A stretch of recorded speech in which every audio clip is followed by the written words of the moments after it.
Comme vous avez pu entendre, il y a plusieurs événements qui vont avoir lieu durant ce mois de juillet et mois d'août.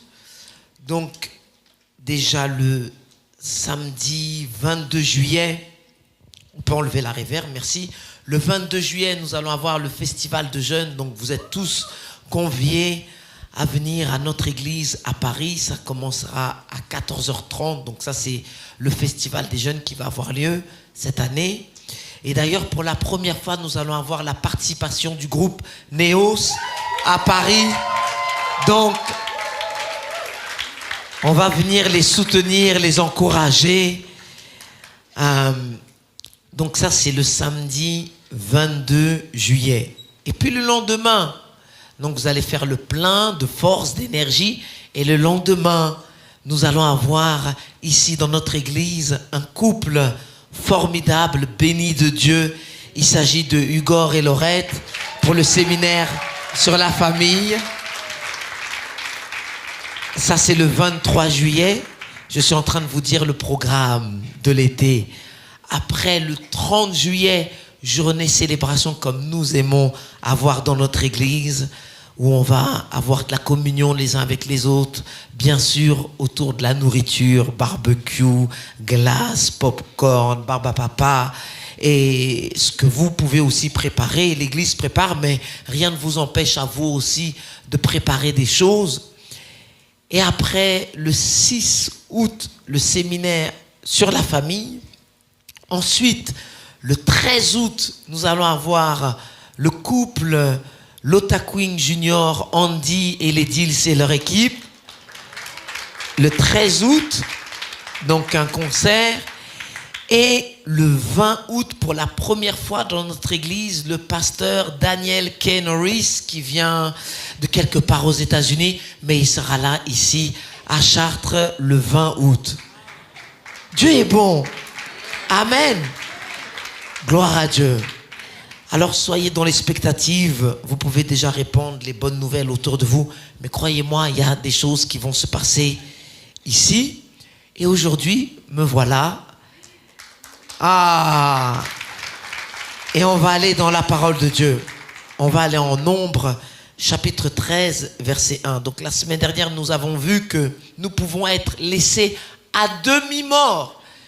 Mais je remarque qu'entre la semaine dernière et aujourd'hui, vous avez tous choisi d'aller de l'autre côté, du côté de la vie. Amen.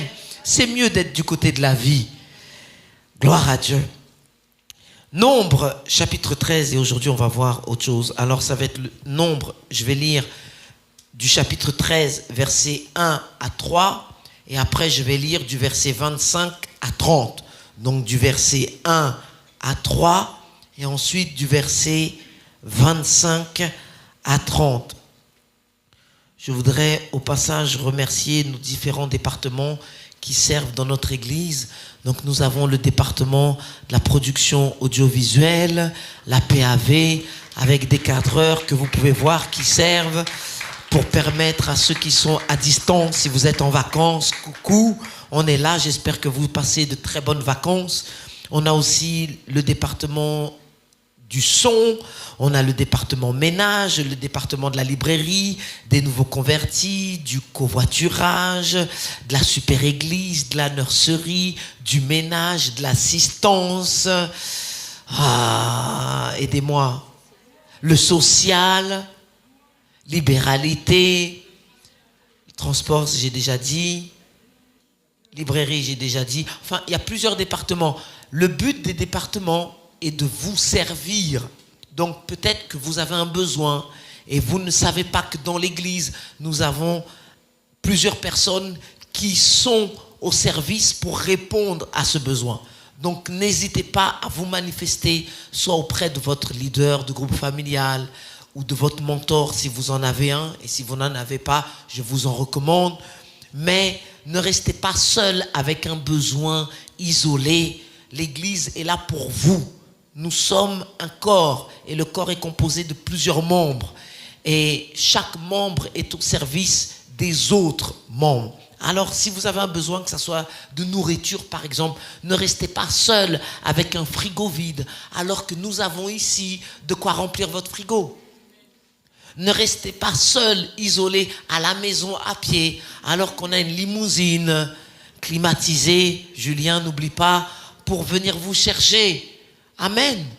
Et parfois, il suffit juste d'un lien d'une personne pour faire la connexion entre le besoin et la solution. Ce n'est pas qu'il n'y a pas de solution, c'est que parfois il manque juste un lien, une personne pour connecter le besoin et la solution. Et pouf, il y a un miracle.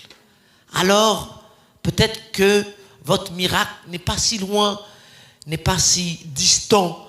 Donc, manifestez-vous, ne soyez pas gênés, ne soyez pas dérangés. Au contraire, on est là pour vous aider. Et notre plaisir, c'est de vous bénir, de vous aider avec ce qu'on peut. On ne va pas inventer ce qu'on n'a pas. Donc, ne venez pas avec une demande de 1 million d'euros, par exemple. Parce que pour l'instant, même si on voudrait, on ne peut pas. Mais on peut déjà vous aider à trouver du travail.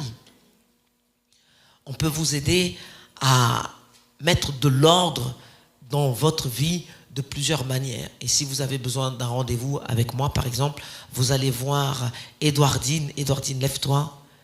Voilà, donc c'est Edouardine. Donc tous ceux qui veulent me voir ou autre, vous allez voir Edouardine. Elle est bien disposée, elle est souriante, elle est disponible, n'est-ce pas Edouardine? Voilà, en général, elle se met là-bas après le culte. Vous allez la voir, on prend un rendez-vous et puis on se voit. Maintenant, si vous ne voulez pas attendre le rendez-vous, quand je descends, vous m'attrapez, on discute en fonction des disponibilités et on fait les choses simplement. Soyez simple, ne compliquez pas la vie parce que croyez-moi, la vie, elle est simple. Amen. Nombre, chapitre 13, verset 1. Donc je vais lire du verset 1 à 3 et du verset 25 à 30. L'Éternel, parla à Moïse et dit, envoie des hommes pour explorer le pays de Canaan que je donne aux enfants d'Israël.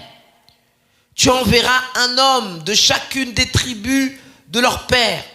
Tous seront des principaux d'entre eux, des leaders, des personnes avec des responsabilités. Moïse les envoya du désert de Paran, d'après l'ordre de l'Éternel. Tous ces hommes étaient chefs des enfants d'Israël. Ce n'était pas n'importe qui, c'était des chefs. Verset 25. Ils furent de retour de l'exploration du pays. Donc entre le verset 3 et 25, il y a 40 jours qui se sont passés. C'est pour abréger. Ils furent de retour de l'exploration du pays au bout de 40 jours.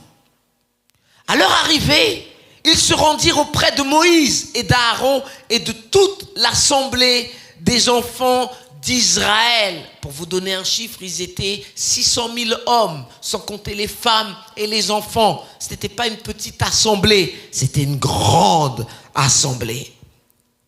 Et ils leur montrèrent les fruits du pays. Voici ce qu'ils racontèrent à Moïse. Nous sommes allés dans le pays où tu nous as envoyés. À la vérité, c'est un pays où coule le lait et le miel. Et en voici les fruits.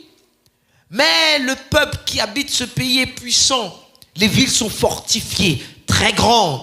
Nous y avons vu des enfants d'Anak.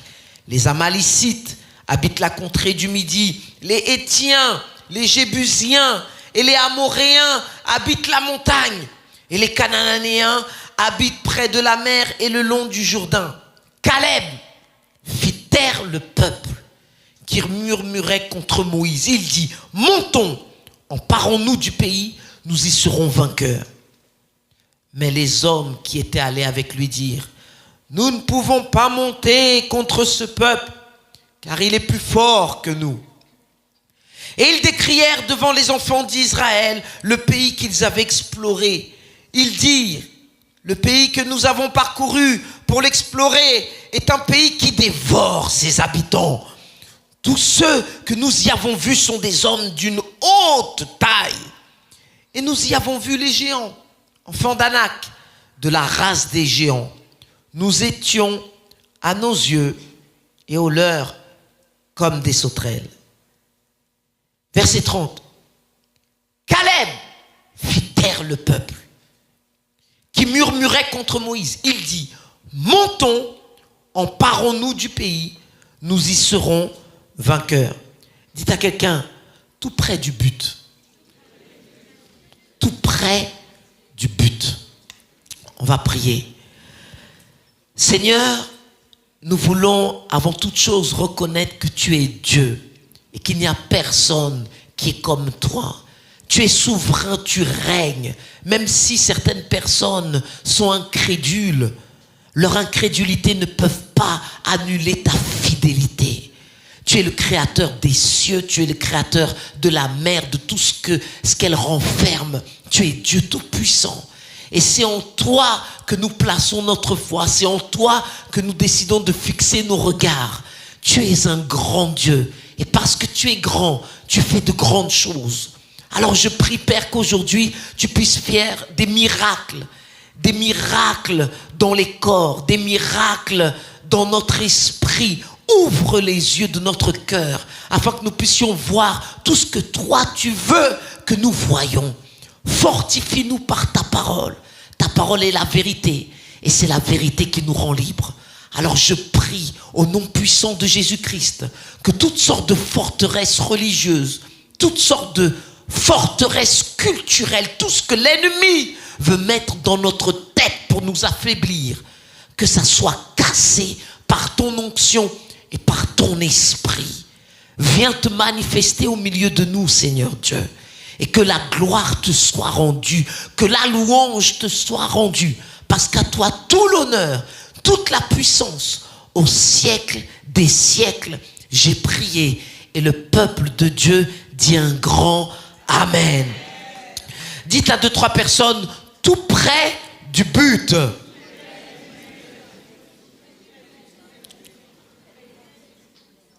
Dans ce passage, il y a tellement de choses à explorer, à apprendre.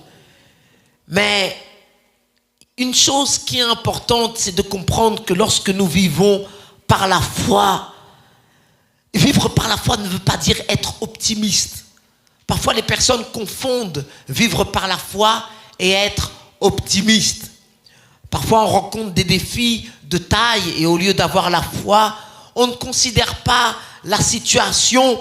Alors, on veut se persuader nous-mêmes que tout ira bien malgré les difficultés, malgré les défis que nous pouvons rencontrer. On veut se persuader nous-mêmes que la voie est libre. On y va, on verra ce qui va se passer. On est optimiste. Si Dieu est avec nous, tout ira bien. Mais vous savez, ce n'est pas parce qu'on a la foi qu'il n'y a pas des adversaires dans notre vie. Et vivre par la foi ne veut pas dire prendre en considération certaines situations. Alors, on peut rendre grâce à Dieu pour des personnes qui sont pragmatiques. Ce n'est pas parce qu'une personne est pragmatique qu'elle ne vit pas par la foi. Ce n'est pas parce qu'une personne prend le temps de faire certains calculs qu'elle ne vit pas par la foi. Ce n'est pas parce qu'on évalue les différents paramètres avant de se lancer à l'aventure que nous n'avons pas la foi. Ne vous lancez pas à l'aventure pour vous marier avec quelqu'un que vous ne connaissez pas sous prétexte que vous avez la foi. Ne déménagez pas dans un endroit sans avoir étudié l'endroit sous prétexte que vous avez la foi. Ne vous mettez pas à côtoyer certaines personnes sous prétexte que vous avez la foi. Ne laissez pas n'importe qui entrer chez vous sous prétexte que vous avez la foi. Et vous savez, avoir la foi, être positif, ça ne veut pas dire qu'on ignore nos adversaires. Avoir des adversaires dans la vie n'est pas un signe que Dieu n'est pas avec nous. Ce n'est pas parce que vous avez de l'adversité que Dieu n'est pas avec vous. Au contraire, quand Dieu est avec vous, croyez-moi, vous allez rencontrer des adversaires. Quelqu'un a ce témoignage? Vous savez que Dieu est avec vous. Mais vous savez que parce que Dieu est avec vous, quelqu'un est contre vous. Avant de connaître Dieu, la vie était un long fleuve paisible et tranquille. Mais soudainement, le jour où vous avez décidé de dire oui à Jésus, c'est là qu'un ennemi s'est manifesté. Donc, avoir la foi ne veut pas dire ne pas être pragmatique, ne veut pas dire prendre en considération toutes les situations avec une perspective globale. Donc Moïse se retrouve avec un peuple nombreux, 600 000 hommes. Mais la caractéristique de ces hommes, c'est qu'ils sont tous, sans exception, des esclaves. Ils sont habitués à faire des briques.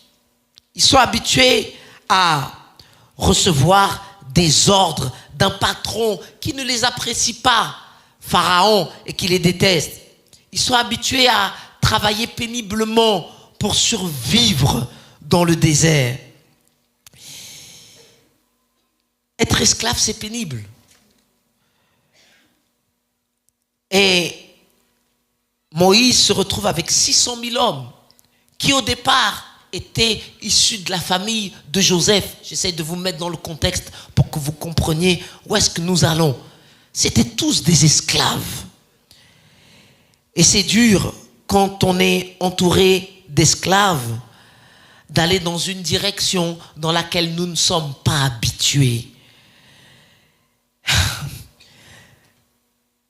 Ils étaient esclaves, ils sont sortis, certains vous connaissez l'histoire, ils sont sortis de l'Égypte et ils se retrouvent maintenant, non pas dans la terre promise, non pas en Égypte, mais au milieu, dans le désert. Parfois, on est près de notre terre promise, mais la saison de notre vie n'est rien d'autre qu'un désert. Je ne sais pas si vous êtes déjà allé dans un désert, mais normalement, dans un désert, il n'y a pas grand-chose à voir à part du sable. Vous pouvez faire des kilomètres et des kilomètres et des kilomètres. Le paysage ne change pas. C'est comme si ça revient et ça revient et ça revient et ça revient. C'est la même chose. Quand on est dans le désert, notre vie, c'est la même chose. Les semaines passent, c'est la même chose. Les mois passent, c'est la même chose. Les années passent, c'est la même chose. Pourquoi? Parce que nous sommes dans le désert. On n'est peut-être plus en Égypte, mais on n'est pas encore dans la terre promise. On est dans le désert. Et ce peuple se retrouvait depuis 40 ans. Je ne sais pas si vous pouvez imaginer ce que c'est que 40 ans au même endroit. C'est comme si vous vivez depuis 40 ans. Et certains, vous avez ce témoignage à la Madeleine. Vous êtes né à la Madeleine. Vous avez grandi à la Madeleine. Vous avez joué au foot à la Madeleine. Vous étiez adolescent à la Madeleine. Vous avez rencontré votre femme, pas très loin de la Madeleine, mais elle vous a rejoint à vous, à la Madeleine, parce que vous n'avez pas déménagé de la Madeleine. Votre enfant est né à la Madeleine. Et vous voilà 40 ans après, au même endroit. Et quand on est toujours au même endroit, on a des habitudes. On est familier à certaines choses. On a nos repères. Et 40 ans dans le désert, ils se sont habitués à vivre dans le désert. Alors, le peuple d'Israël a vécu une certaine transformation. On va aller au verset 1.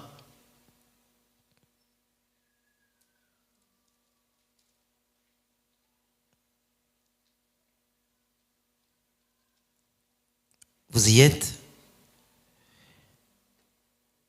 Je peux vous demander de lire la Bible avec moi, versets 1 à 3. 1, 2, 3. L'Éternel parla à Moïse et dit: envoie des hommes pour explorer le pays de Canaan, que je donne aux enfants d'Israël.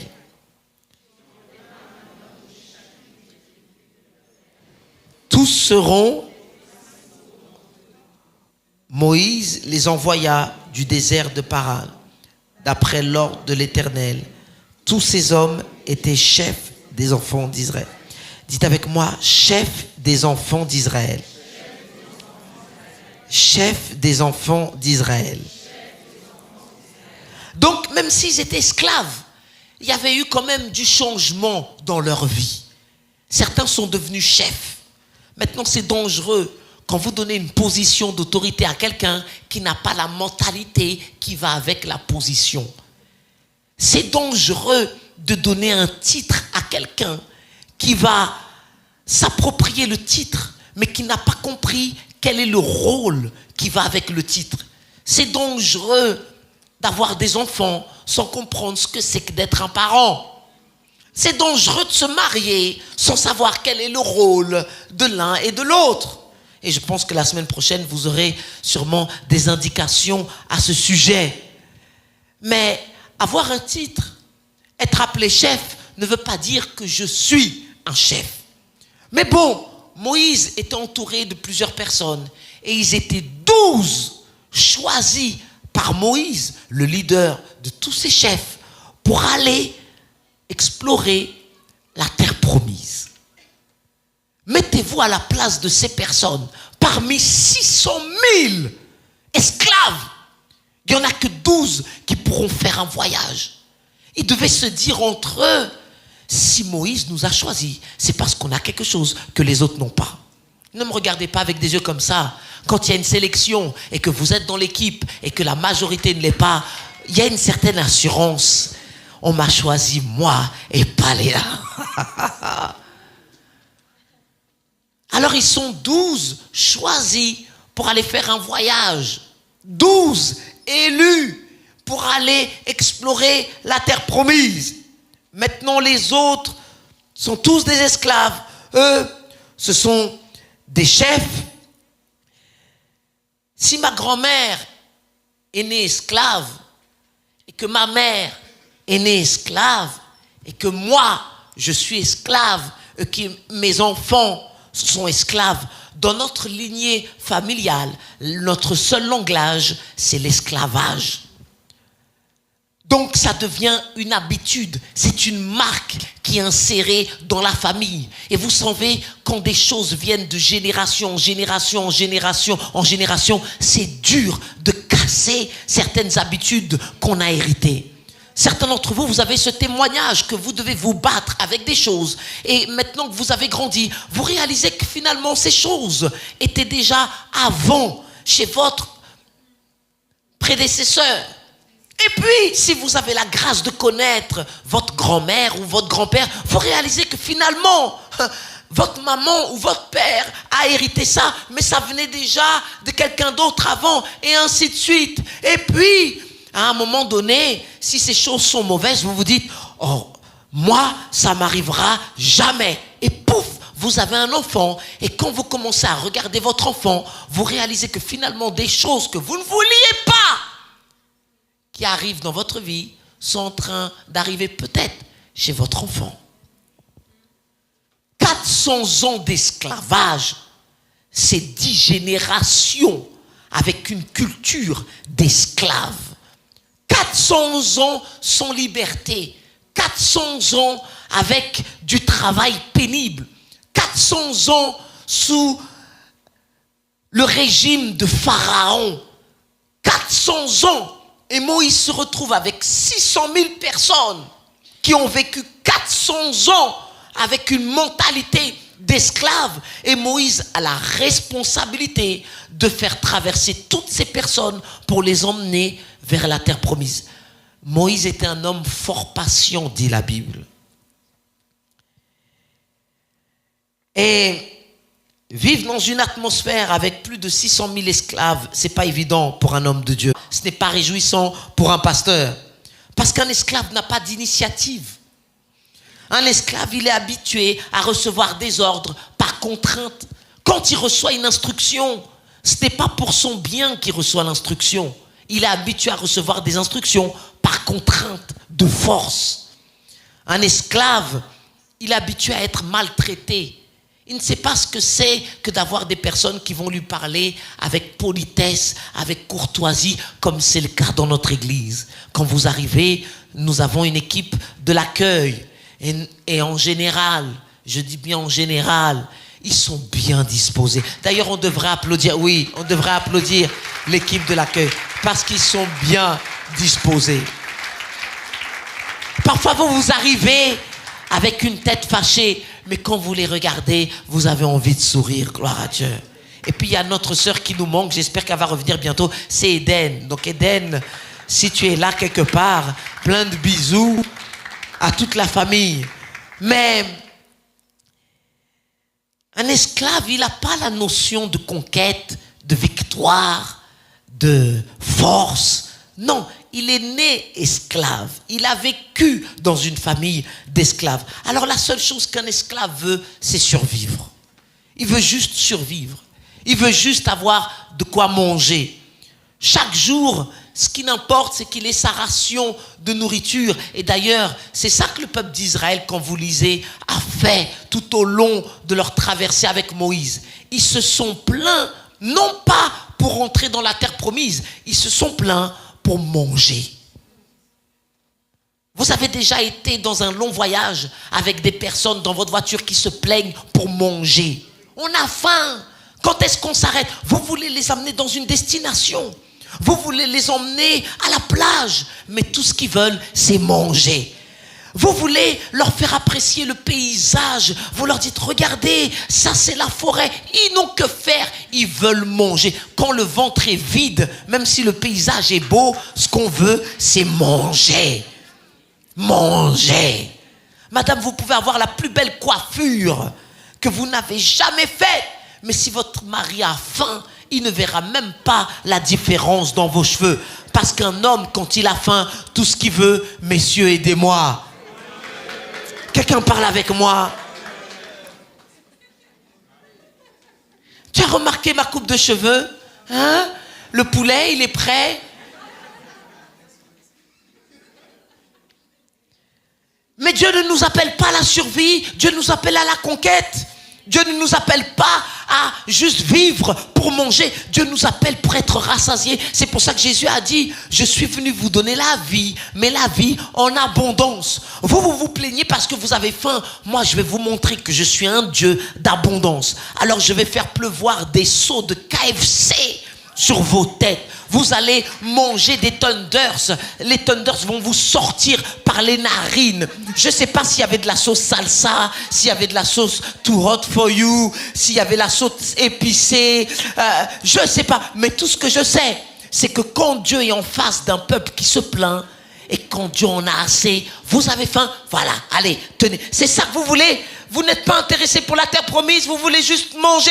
Je vais vous donner à manger, tenez. Mais quand on est esclave, on n'est jamais satisfait. Malgré toute la nourriture, ils ont continué à râler.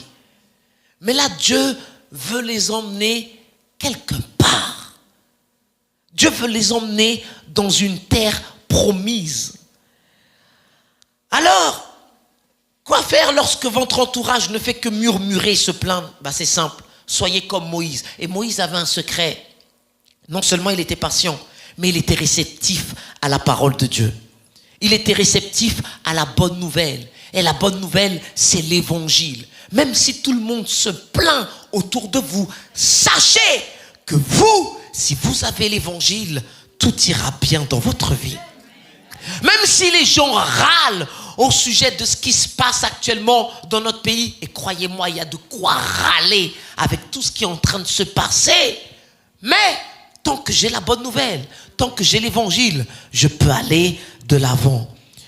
Alors Moïse était un homme qui avait appris à communiquer avec Dieu. Lui, il savait parler avec Dieu, mais il savait aussi écouter la voix de Dieu. Vous ne pourrez jamais aller quelque part si vous ne savez pas écouter la voix de Dieu. Vous avez besoin de savoir écouter la voix de Dieu pour choisir votre conjoint. Vous avez besoin de savoir écouter la voix de Dieu pour savoir quelle est la mission que Dieu a pour votre vie. Il est indispensable de savoir écouter la voix de Dieu. Et si vous ne savez pas le faire, ayez au moins une personne qui sait écouter la voix de Dieu. Et Moïse était un homme qui savait écouter la voix de Dieu. La Bible disait au sujet de Moïse que c'était un homme à qui Dieu se révélait sans mystère.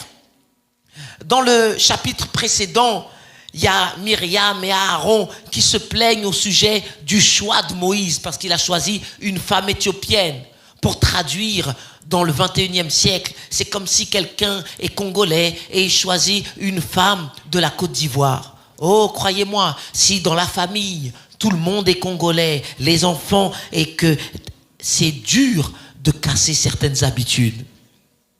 Quel silence. C'est qui celle-là? Elle vient d'où? Je ne connais pas sa famille. Tu es allé la chercher où? À l'église. Oui, mais comme quoi on peut être au même endroit, mais tout en étant au même endroit, pour certains, il y a quand même des divisions. C'est incroyable. On est dans la même direction, on est la même famille, mais certains ont encore cette mentalité de non, on n'est pas ensemble. Il y a quand même les uns et les autres. Pas ici, bien entendu. Amen. Amen. Amen. Amen. Amen.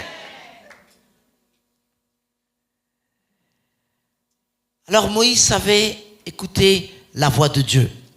Donc au verset 2, il envoie les hommes explorer le pays de Canaan. Maintenant Dieu est précis. Dieu parle à Moïse et il lui dit, envoie des hommes pour explorer le pays de Canaan. Et puis Dieu dit quelque chose d'important, j'aimerais attirer votre attention, que je donne aux enfants d'Israël. Que je donne aux enfants d'Israël. Quand Dieu dit qu'il donne, il n'y a rien à faire. Il y a juste à apprendre à recevoir. Vous savez, si Dieu vous dit qu'il va vous donner la paix en tout temps, recevez-la tout simplement parce que Dieu vous la donne. Dieu est tellement précis que s'il veut que vous achetiez quelque chose, Dieu va dire, je veux que tu achètes ça. Mais quand Dieu dit je donne, alors je reçois, point. Si Dieu te donne une femme, j'ai dit Dieu. J'ai dit Dieu. Gloire à Dieu. Tu es béni. Amen. Amen. Si Dieu te donne un travail, tu es béni. Maintenant, si ce ne sont pas des choses matérielles, quand Dieu te donne le salut, tu n'as rien à faire, toi, à part croire et recevoir. Et parfois, le problème, c'est qu'on ne sait pas recevoir ce que Dieu veut nous donner. Parfois, on ne sait pas juste recevoir ce que Dieu veut nous donner. Alors Dieu dit à Moïse, Moïse, je vais te charger d'une mission. Tu vas envoyer 12 personnes. Je sais qu'ils ont été habitués à être esclaves. Je sais que leur famille est une famille d'esclaves. Mais tu vas les prendre parce que j'ai un plan pour leur vie. J'ai un plan pour cette génération et j'ai un plan pour la génération à venir. Tu vas les envoyer explorer le pays que je leur donne.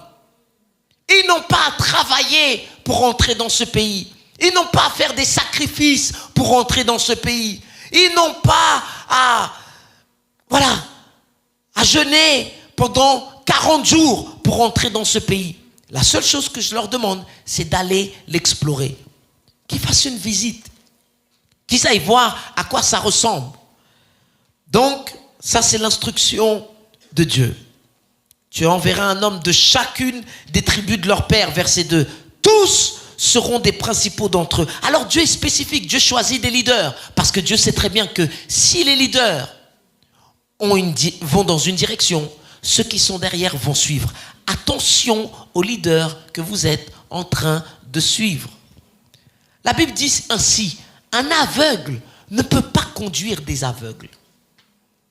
Il ne s'agit pas juste de suivre quelqu'un, il faut savoir d'abord où est-ce que la personne est en train d'aller. Alors Dieu a choisi ces leaders pour les faire explorer la terre promise. Parce que si eux vont dans la terre promise et sont contents d'aller explorer la terre promise par l'intermédiaire de toutes ces personnes-là, tout le peuple va y aller. Je leur donne le pays de Canaan. C'est moi qui vais leur donner. Je leur fais un cadeau. C'est comme si Dieu te dit, je veux te bénir, je veux acheter la voiture de tes rêves. Va chez le concessionnaire Porsche et regarde la voiture que je vais te donner.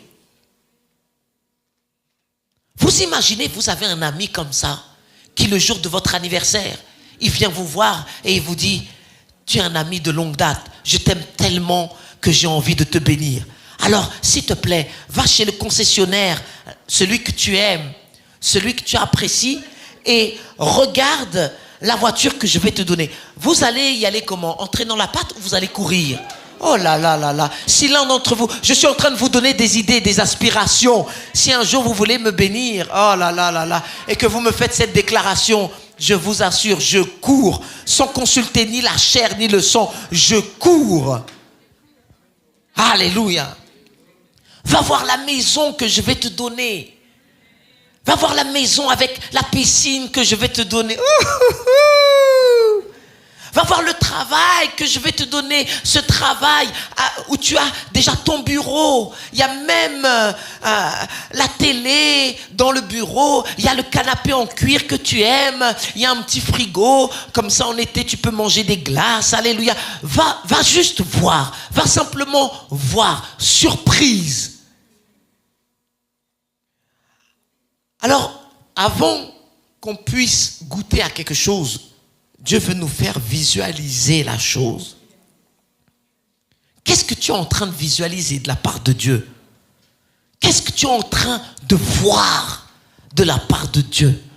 Parce qu'avant de goûter, il faut déjà que tu puisses voir. C'est pour ça que c'est important ce que nous voyons. C'est important de vivre avec de la vision.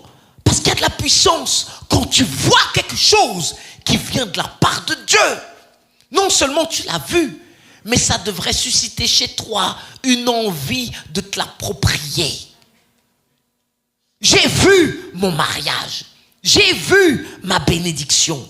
J'ai vu mon futur conjoint. Je l'ai vu. Et quand tu l'as vu, tu sais que c'est pour toi. Tu sais que Dieu te le donne. C'est bon. Alors Moïse répond aux instructions de l'Éternel. Il envoie les leaders de chaque tribu. Ils étaient 12, avec 12 personnalités différentes. C'est bon d'être entouré de gens qui ont des personnalités différentes. Ne vous entourez pas de personnes qui sont comme vous. Parce que si tout le monde est comme vous et que vous les envoyez voir une certaine situation, les personnes auront toujours le même diagnostic. Mais vous savez, Dieu nous a créés différents parce qu'on peut voir la même situation avec une perspective différente. C'est bon d'avoir des personnes qui ont une culture différente. C'est bon d'avoir des personnes qui ont une éducation différente. C'est bon d'avoir des personnes qui ont des passés différents. Parce que pour la même situation, les uns et les autres vont voir peut-être quelque chose que moi je ne vois pas. C'est pour ça que la richesse dans nos relations, c'est d'être entouré de gens différents. Ne soyez pas renfermés uniquement avec des personnes qui vous ressemblent. Vous êtes en train de vous priver de personnes qui peut-être verront ce que vous ne voyez pas. Alors Moïse a 12 responsables. Chacun d'entre eux viennent d'une certaine tribu, avec des personnalités différentes, avec des perspectives différentes, et ils vont tous dans le même voyage au pays de Canaan, le pays que Dieu leur donne. Gloire à Dieu. Donc au verset 3, Moïse les envoya du désert de Paran, d'après l'ordre de l'Éternel. Tous ces hommes étaient chefs des enfants d'Israël. Alors on a un groupe de voyage, des esclaves qui étaient dans le désert.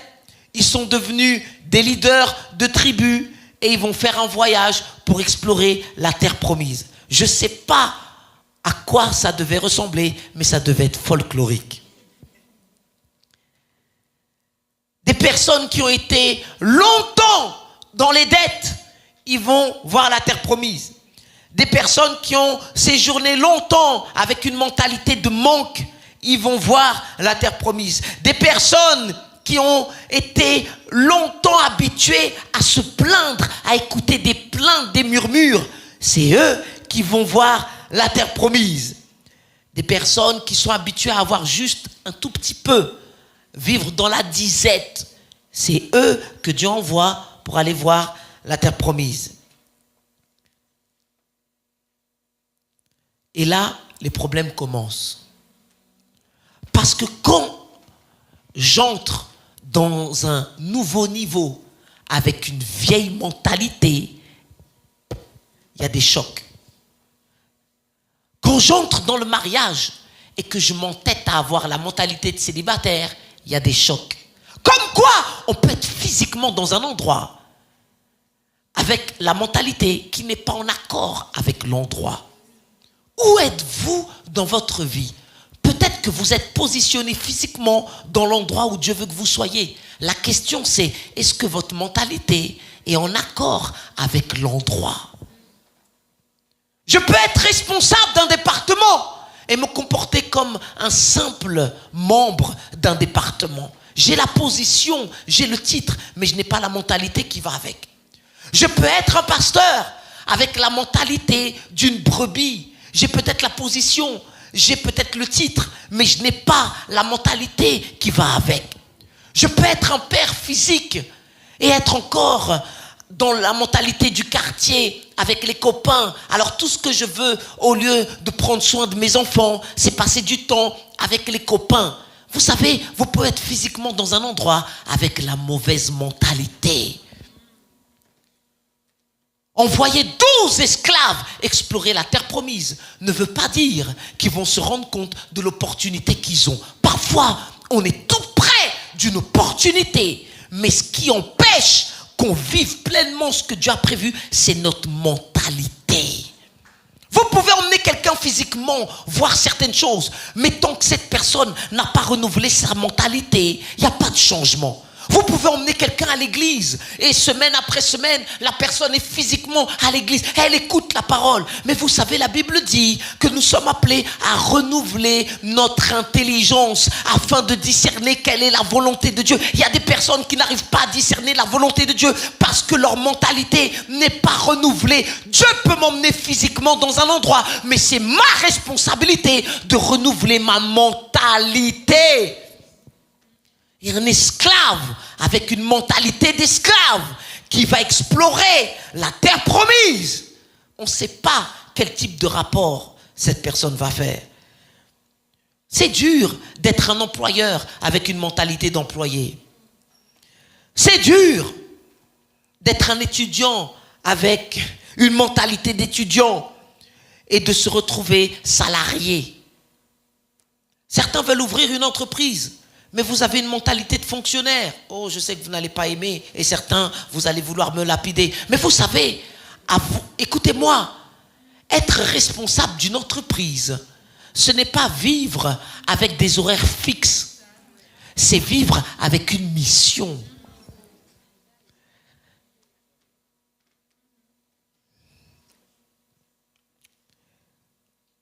Alors, pour entrer dans un nouveau niveau, dans un nouveau monde, il faut avoir une nouvelle mentalité. Dis à quelqu'un, change ta mentalité.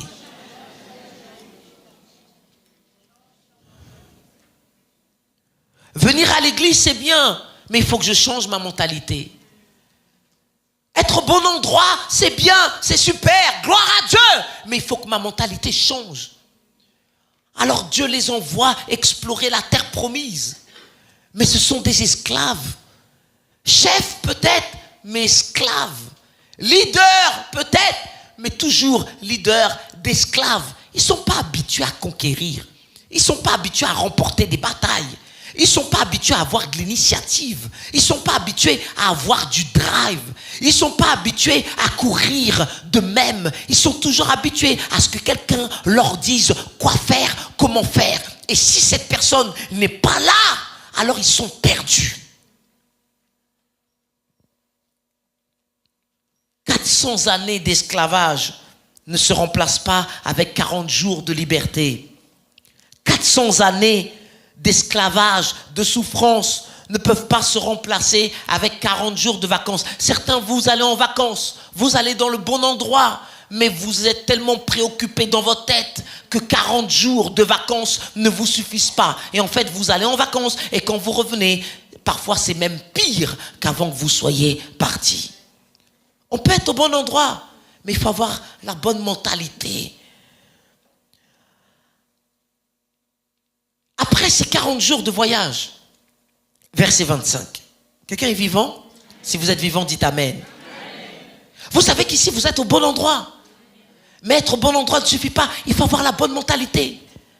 Vous pouvez être dans la bonne église, avec le bon pasteur, avec les bons responsables, avec un bon mentor, avec un bon leader. Mais si votre mentalité n'est pas renouvelée et que vous êtes habitué à vous plaindre pour plus que l'endroit où vous êtes est un nouveau niveau, votre mentalité peut tout gâcher. Ou au contraire, si Dieu arrive à entrer à l'intérieur de vous et changer votre mentalité, il y a un miracle qui peut avoir lieu.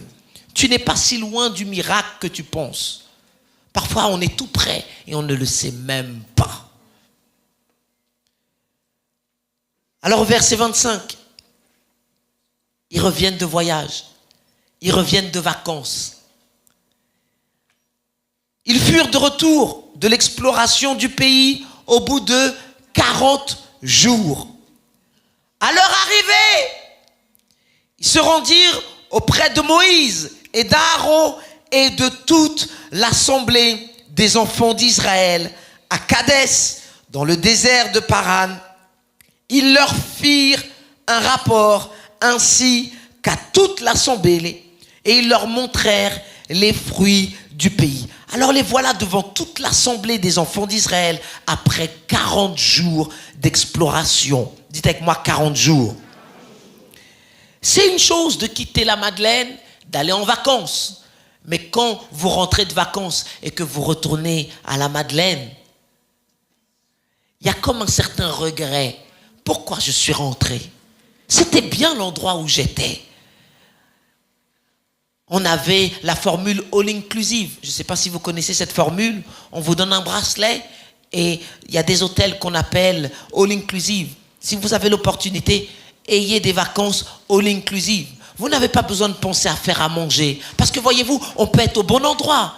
Mais si on doit toujours se préoccuper, qu'est-ce qu'on va manger aujourd'hui? Ce sont des vacances partielles.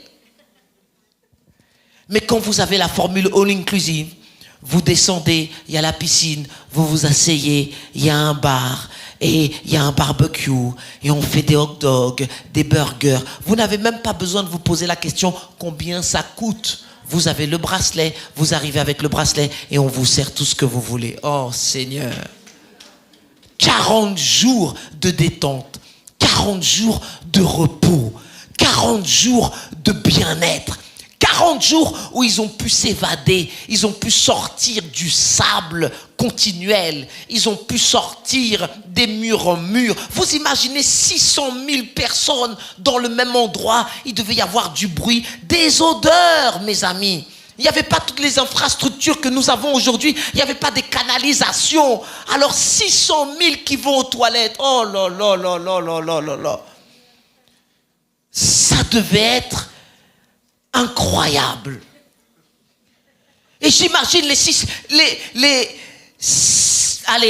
599 988, tu as voulu m'induire en erreur, ou quelque chose comme ça, qui sont restés.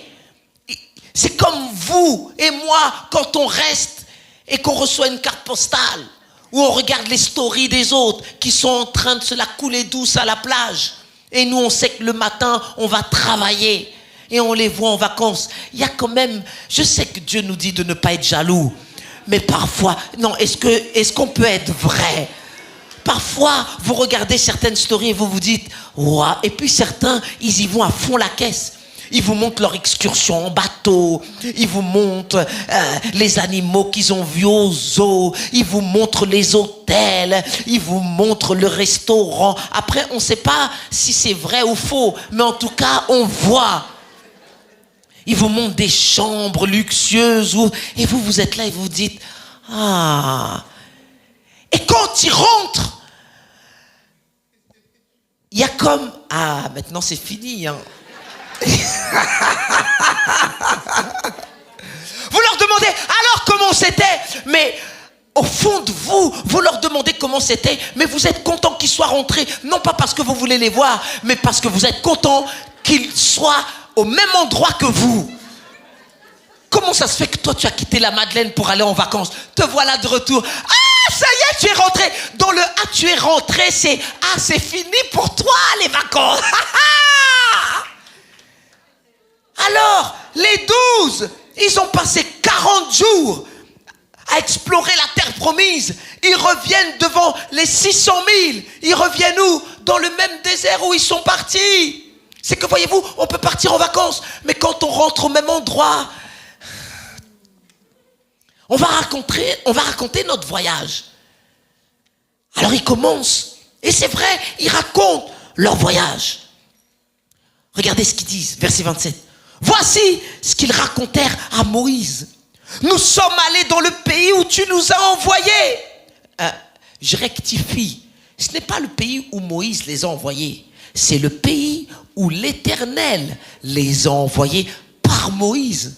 Parfois, on peut aller dans un endroit et on croit que c'est quelqu'un qui nous envoie. Mais derrière cette personne, il y a Dieu. J'ai dit derrière cette personne, il y a Dieu. Ne sous-estime pas des petits voyages. Parce que à tes yeux, ce sont juste des petits voyages. Mais c'est Dieu qui est en train de te dire, je vais te permettre d'explorer la terre promise. Tu es habitué à faire ce que tu fais à un certain niveau. Mais je vais t'emmener pendant un moment dans un autre niveau supérieur. Tu vas faire un voyage pour voir ce que c'est que de faire la même chose, mais dans un niveau supérieur. Mais t'inquiète pas, tu vas y aller. Mais après, tu vas rentrer. Alors il raconte, nous sommes allés dans le pays où tu nous as envoyés. À la vérité, dites avec moi, en vérité. C'est un pays où coule le lait et le miel. Et en voici les fruits. Ils ont dû être 2 pour porter les fruits de la terre promise. Tellement ils étaient gros, c'était des raisins. Ça veut dire quoi? Ça veut dire que dans ta terre promise, il faut que tu apprennes à travailler en équipe.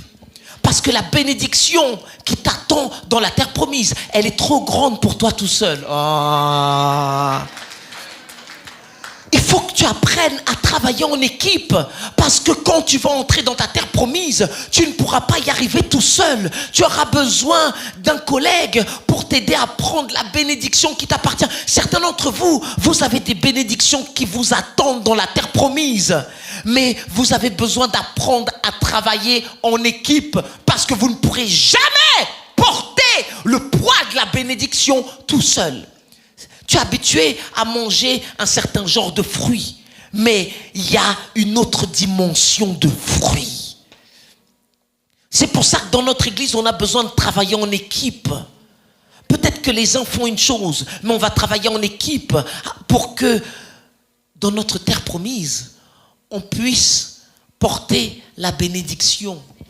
C'est dommage d'arriver dans un endroit, de voir ce qui est à nous et de ne pas pouvoir porter les raisins. Vous imaginez s'ils étaient allés tout seuls? S'il n'y avait qu'un seul chef qui allait explorer le pays, il arrive, il voit les gros raisins et il ne peut pas les prendre. C'est frustrant d'aller au magasin et de voir des choses et de ne pas pouvoir les prendre.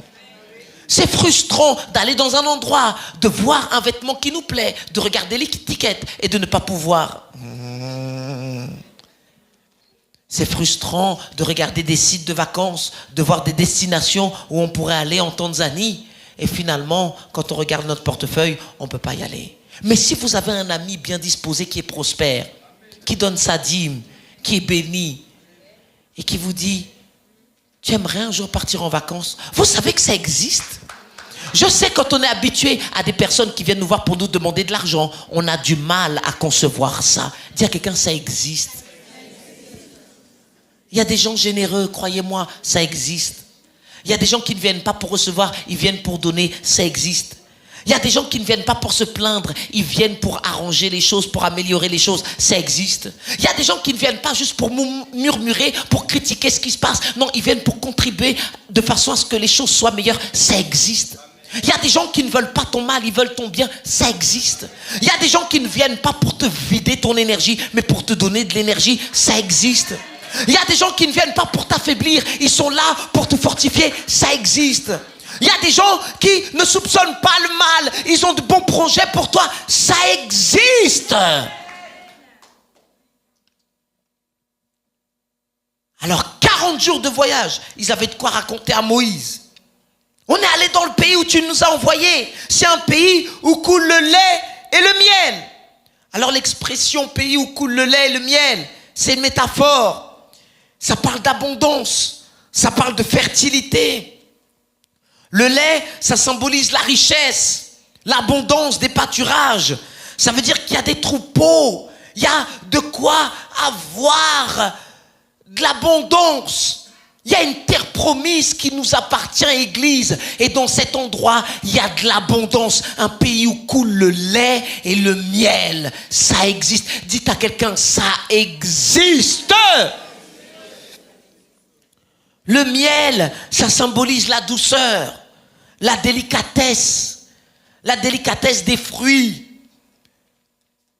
Ça veut dire que dans cet endroit, je peux récolter des fruits délicats.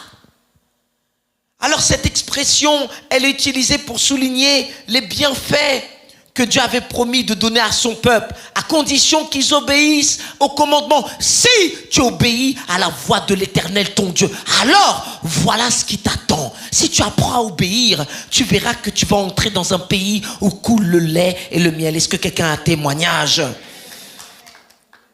Maintenant, Dieu leur permet d'aller voir la terre promise pour les inspirer à vouloir autre chose. Dieu veut nous inspirer à voir autre chose. Maintenant, jusqu'ici, tout va bien. Ils rentrent de vacances.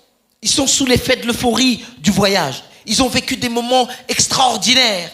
Ils ont ramené des souvenirs du pays. Ils ont peut-être même la marque du bronzage.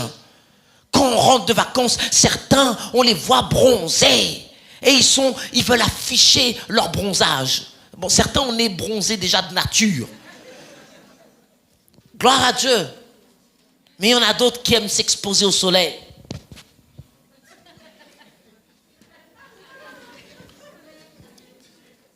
Et puis, ils ont certaines stratégies. Ils vont mettre des vêtements d'une certaine façon pour que on voit, soit ils gardent la montre au soleil, on leur dit mais tu peux enlever ta montre.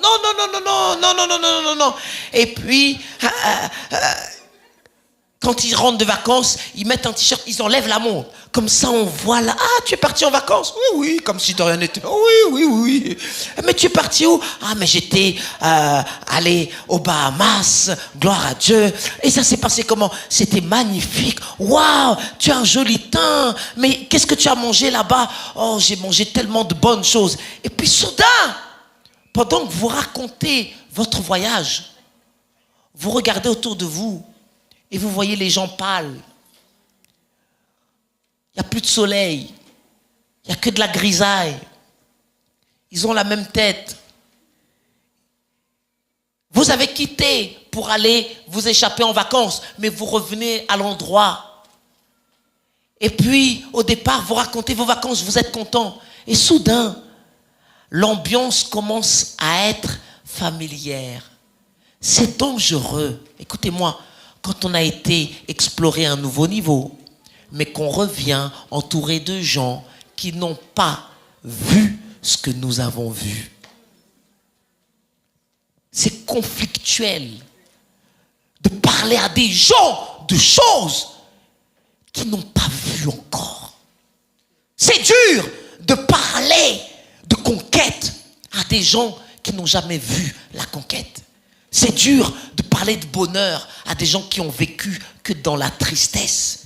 C'est dur de parler d'abondance au milieu de gens qui ne connaissent que la disette. Et certains d'entre vous, vous êtes dans ce cas de figure. Vous avez vu quelque chose de différent. Vous voulez le partager autour de vous. Mais il n'y a personne qui arrive à comprendre ce que vous voulez leur transmettre. Ça vous est déjà arrivé, ce genre d'expérience? Vous venez à l'église, vous recevez une parole qui est en train de changer votre vie, mais après vous retournez au travail et les gens autour de vous n'écoutent pas la parole que vous entendez. Alors vous voulez leur expliquer des choses qu'ils n'arrivent pas à comprendre. Et quand vous êtes entouré d'une multitude qui n'a pas vu ce que vous avez vu, la tendance naturelle, c'est de redevenir comme eux.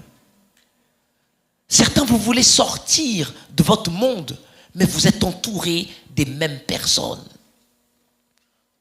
Vous voulez devenir des chefs d'entreprise, mais vous êtes entouré des râleurs, employés qui n'aiment pas travailler. Comment tu peux parler de projets d'affaires? Personne. 1, 2. Au milieu de personnes qui ne pensent qu'à une chose, partir à 5 heures et avoir des RTT. Dis à quelqu'un, c'est pas de toi qu'on parle. Vous êtes en train de chercher un local pour votre entreprise, mais la personne vous parle uniquement d'arrêt maladie parce qu'elle n'a pas envie d'aller travailler. C'est pas le même langage. Non mais vous pouvez parler avec moi, c'est pas le même langage. Vous êtes en train de parler de votre préparation pour le mariage, mais la personne vous parle de ses nouvelles conquêtes. Ce n'est plus le même langage. Vous êtes passé à un autre niveau. Vous êtes en train de voir autre chose. Vous êtes en train de voir la famille que vous voulez construire, que vous voulez bâtir. Mais ces personnes sont toujours en train de rester au même endroit, au même niveau. Vous, madame, vous êtes sérieuse. Vous envisagez de devenir une épouse d'un certain niveau, d'un certain standard. Mais vous êtes entouré encore avec les mêmes copines qui la seule chose qu'elles veulent, c'est attirer le nouveau garçon qu'elles ont vu dans les quartiers. On ne parle pas de la même chose. Mais comment faire pour emmener quelqu'un à comprendre ce qu'elle n'a pas vu? Il y a quelqu'un, fais attention à tes relations.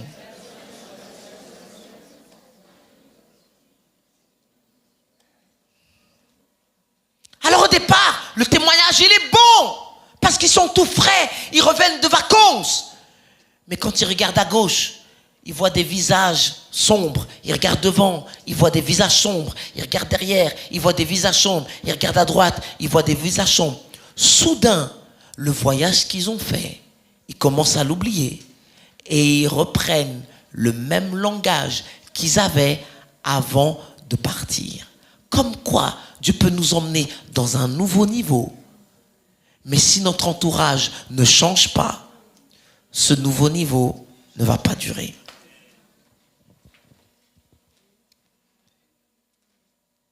Alors, verset 28.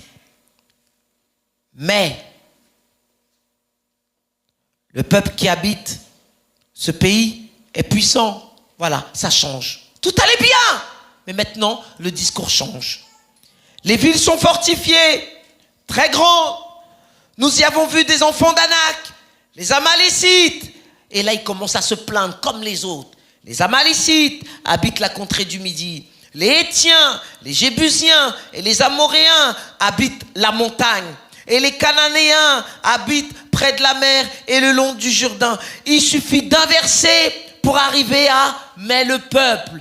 Parfois, il suffit d'un moment pour que votre langage de foi que vous aviez commence à devenir un langage d'incrédulité. Parfois, il suffit juste de rencontrer une personne qu'on a quittée depuis des années et on la rencontre par hasard pour se remettre à parler de stupidité que pendant un temps, on avait oublié parce qu'on avait vu autre chose. Mais vous savez, quand vous partez d'un endroit et que vous revenez et que les gens n'ont pas changé, la tendance naturelle, c'est de vous ramener dans votre passé. Mais la Bible dit que si quelqu'un est en Christ, il est une nouvelle création. Les choses anciennes sont passées. Voici toutes choses sont devenues nouvelles. Ça veut dire que si j'ai accepté Jésus-Christ, même si je reste toujours au même endroit, je ne suis plus la même personne. Et j'ai une bonne nouvelle. Certains d'entre vous, vous n'avez pas déménagé physiquement, mais votre mentalité est en train de déménager. Certains d'entre vous, vous allez rentrer toujours au même endroit où vous étiez avant d'accepter Jésus. C'est peut-être le même décor, c'est peut-être le même voisinage, mais parce que vous êtes en train de changer à l'intérieur. Alors, les discussions que vous aviez avant, maintenant vous ne les avez plus. Je vais vous dire une chose, il y a des personnes, tout ce qu'elles savent faire, c'est se plaindre, se plaindre, se plaindre. Mais il y a d'autres personnes qui ont déménagé de la mentalité de se plaindre et qui veulent maintenant apporter des solutions, qui veulent maintenant regarder la même situation et au lieu de se plaindre, à un moment donné, il faut qu'on se dise qu'est-ce qu'on peut faire pour améliorer les choses, qu'est-ce qu'on peut faire pour que ça change. Peut-être qu'il n'y a pas des d'école ici dans l'Eure-et-Loire, mais qu'est-ce qu'on peut faire pour ouvrir une université? Peut-être qu'il n'y a pas d'hôpital à proximité, mais qu'est-ce qu'on peut faire pour ouvrir un hôpital? Peut-être qu'il n'y a pas de voiture, mais qu'est-ce qu'on peut faire pour avoir une voiture? Si vous êtes entouré des bonnes personnes, avec la bonne mentalité, la Bible dit ainsi, le faire aiguise le fer. Fais attention à ton entourage. Parce que certains d'entre vous, Dieu vous a fait déménager, non pas physiquement, mais dans l'esprit.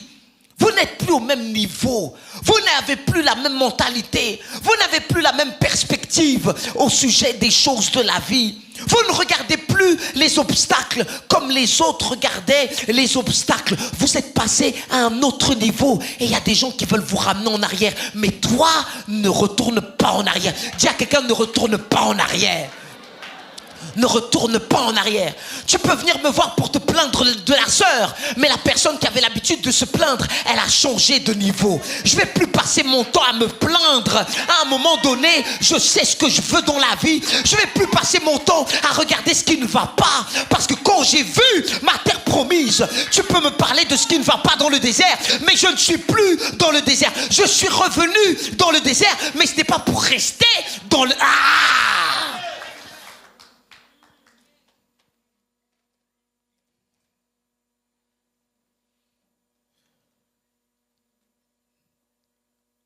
Maintenant, il ne mentait pas en disant qu'il y avait les Amalécites, les Hétiens, les Jébusiens, les Amoréens, les Cananéens qui encerclent la terre promise.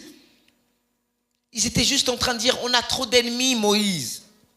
La terre est bonne, les fruits sont bons, mais les ennemis sont nombreux. J'aimerais être chef d'entreprise, mais le loyer, c'est trop cher. J'aimerais apprendre à jouer du piano, mais je n'ai pas le temps. J'aimerais me marier, mais je n'ai pas d'argent. Où est-ce que l'argent a à voir avec le mariage? Ça a à voir avec la mentalité. Tu peux avoir un mariage qui coûte 50 000 euros. Je vais te dire une chose, si ta pensée ne vaut pas un centime, les 50 000 euros que tu as investis, c'est à perte. Dis à quelqu'un, change ta mentalité.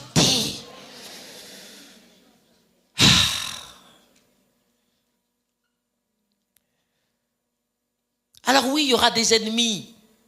Mais qui t'a dit que Dieu n'allait pas se charger des ennemis? D'ailleurs, quand Dieu a parlé à Moïse, il n'a pas dit « Je donne la terre à mon peuple, mais ils vont devoir se battre ». Dieu n'a même pas parlé de bataille. C'est que voyez-vous, quand vous avez une mentalité où vous êtes toujours en train de vous battre, quand quelqu'un veut vous donner quelque chose, vous vous battez avec la personne qui veut vous donner quelque chose. Il y a des gens qui ne savent faire qu'une seule chose, se battre. Vous savez qu'il y a des personnes, tout ce qu'elles savent faire, c'est être en guerre avec les autres. Parce que quand je suis en guerre constante avec moi-même, la seule chose que je sais faire, c'est être en guerre. Il y a des personnes, quand vous êtes dans un combat, elles vont être fortes parce qu'elles veulent se battre à vos côtés. Mais quand vous avez fini de vous battre et que vous voulez faire la paix, elles ne savent pas vivre en paix, elles continuent à se battre. Ça veut dire quoi? Il y a des personnes qui vont s'unir avec vous juste parce qu'elles savent que vous êtes en train de vous battre contre quelqu'un. Oh! Mais le jour où vous avez compris que de vous battre avec quelqu'un, ça ne va pas vous aider, donc vous faites la paix avec cette personne. Cette personne ne va pas apprécier que vous soyez en paix avec cette personne parce que la seule chose qu'elle savait faire, c'est se battre. Dis à quelqu'un, c'est pas de toi qu'on parle, c'est de... Il y a des personnes qui vont marcher à vos côtés parce que vous avez un ennemi en commun. Mais vous allez être surpris de voir que le jour où vous avez décidé d'être en paix, elles ne savent pas vivre en paix. Alors, elles sont frustrées parce que les guerres que vous avez avant, maintenant qu'elles ne sont plus, elles n'ont plus aucune raison d'exister. Oh. Non, dis à quelqu'un, sois réveillé, sois réveillé, sois réveillé. Il y a des personnes, écoutez-moi, tant qu'elles savent que vous êtes en guerre avec votre mari, elles vont être copines avec vous parce que vous parlez mal de votre mari. Alors elles se sentent bien avec vous parce qu'elles aussi ne se sentent pas bien avec votre mari. Mais le jour où elles apprennent que vous vous êtes réconcilié avec votre mari, elles sont dérangées.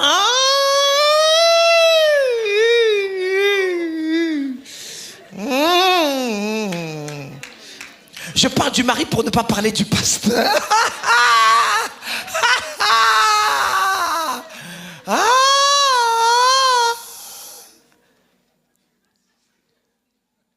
Moïse était un homme fort patient parce qu'il envoie 12 leaders à aller explorer la terre promise. Et quand ils reviennent devant toute l'assemblée, au lieu d'avoir un discours positif, ils sont en train de massacrer le moral de 600 000 personnes.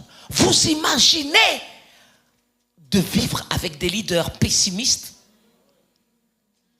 des responsables qui ne voient jamais de solution, des personnes qui sont aveuglées. Il y a trop d'obstacles, il y a trop de problèmes. On ne peut pas faire ci, on ne peut pas faire cela. C'est pas possible. Ils ont essayé, ça n'a pas marché. Ça fait des années qu'on est là, on ne va pas changer.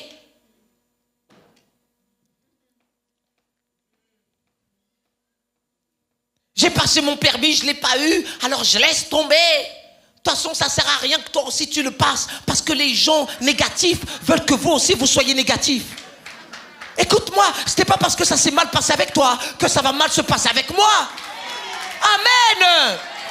C'est pas parce que toi tu as peur des Amoréens, des Jébusiens, des Cananéens que moi aussi je dois recevoir les peurs que toi tu as. Il y a des gens, tout ce qu'ils savent transmettre, c'est la peur. Et ils veulent que vous aussi, vous ayez peur comme eux. Or toi, décide de marcher par la foi et pas avec la peur des autres. Si toi tu as peur d'être malade, c'est ton problème. Mais moi, je marche par la foi.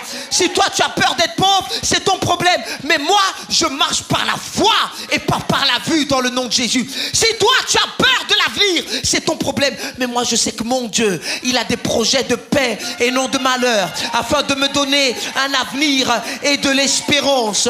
Si toi tu as raté ton examen et tu veux râler toutes les vacances parce que tu as raté, c'est ton problème. Mais même si j'ai raté, je peux quand même être dans la joie parce que Dieu va me donner une autre opportunité. J'ai dit une autre opportunité. Alors, on n'a pas besoin de leaders négatifs. On a besoin de gens qui ont la foi. On a besoin de gens qui disent c'est possible. Le pays il est bon. Dans le pays il y a de bons fruits. Oh, je vous assure, tout est possible à celui qui croit.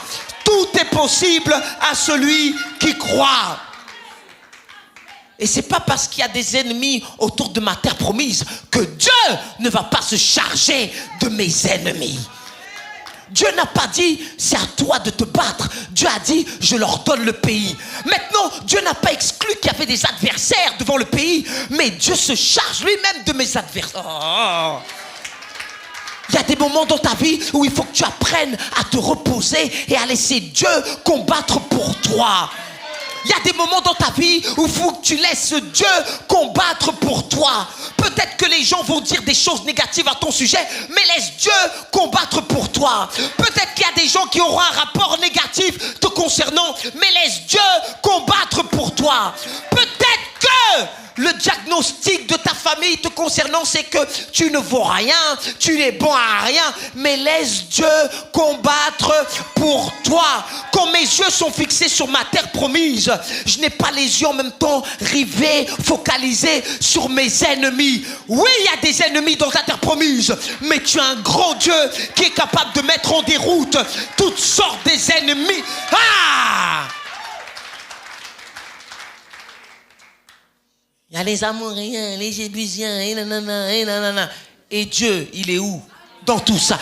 Dans cette équation, ils n'ont même pas parlé de Dieu. Alors peu importe les ennemis qui sont devant moi, je peux franchir une muraille avec Dieu. Amen. Amen. Amen. Amen. Tu as une terre promise. Dis à quelqu'un, tu as une terre promise. Et tu es tout près du but. Tu es plus près que tu ne le penses. Mais il ne faut pas que tu te laisses détourner en regardant ce que tu ne dois pas regarder. Oui, il y a des ennemis, mais il y a un Dieu qui est plus grand que tous tes adversaires.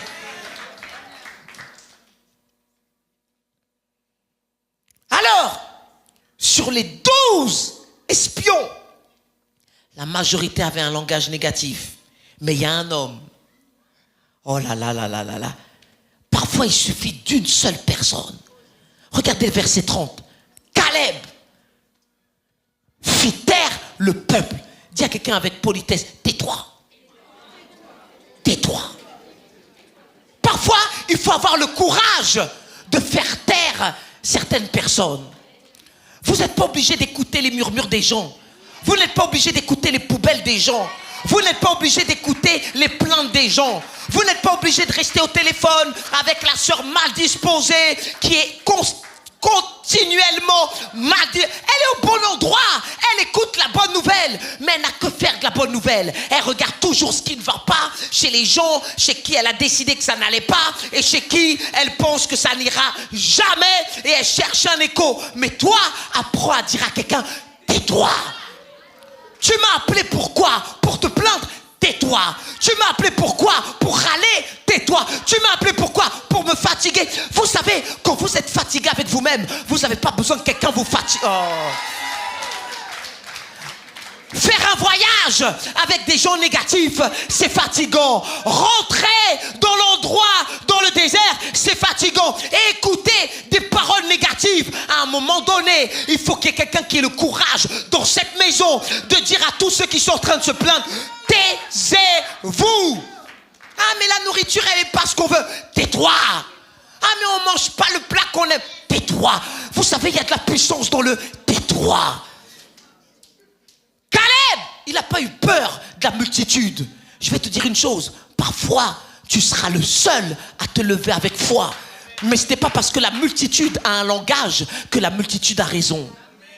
C'est pour ça qu'il ne faut pas être influençable. C'est pour ça qu'il ne faut pas être faible. C'est pour ça qu'il ne faut pas avoir un esprit de rejet. Parce que certains changent leur langage en fonction de la multitude. Mais il y a des personnes qui ont des convictions. Il y a des personnes qui ont des convictions. Et même si je suis devant 599 999 incrédules, peut-être que je suis le seul à avoir la foi.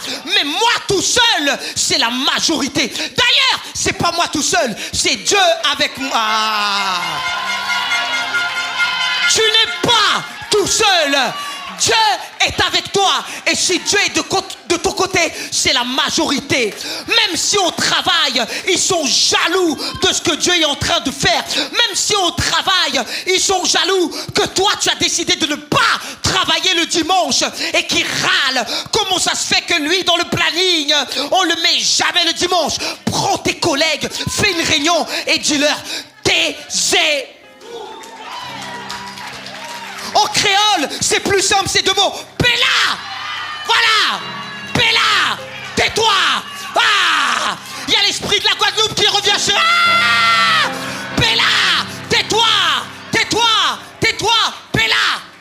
C'est plus simple. Si tu n'arrives pas, juste Péla! Tais-toi!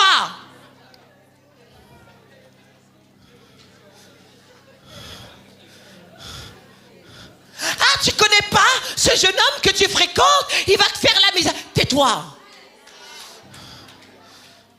Mais tu sais, ils sont tous pareils, hein? Moi, je les connais. Tais-toi. Tais-toi. Tais-toi. Caleb fit taire le peuple. Quelle puissance.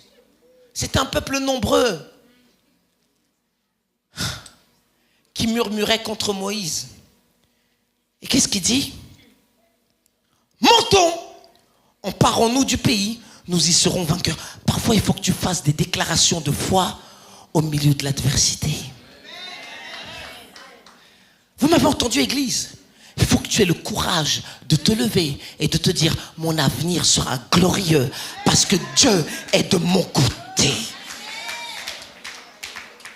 La majorité peut avoir un langage négatif, mais il y a une personne qui croit à la bonne nouvelle de Jésus-Christ. Amen. Ne regarde pas le nombre qui se range du côté négatif. N'attends pas que la majorité te suive pour aller de ton côté. Parfois, tu seras le seul à avoir un langage positif au milieu de l'incrédulité. Mais vas-y. Fais taire le peuple. Fais taire les doutes. Fais taire les peurs. Fais taire les agitations. Seigneur, tu ne te déranges pas que nous sommes en train de faire naufrage? Tempête, tais-toi. Tais-toi. Fais taire la maladie qui veut parler dans ton corps. Fais taire les disputes qui sont à l'intérieur. Tu peux le dire en n'importe quelle langue, tant que ça veut dire tais-toi, gloire à Dieu. Tais-toi, paix-la. Comment on dit en lingala? Comment? Vous avez vu, même pour dire ça, c'est compliqué. Comment? Kana munoko? Kanga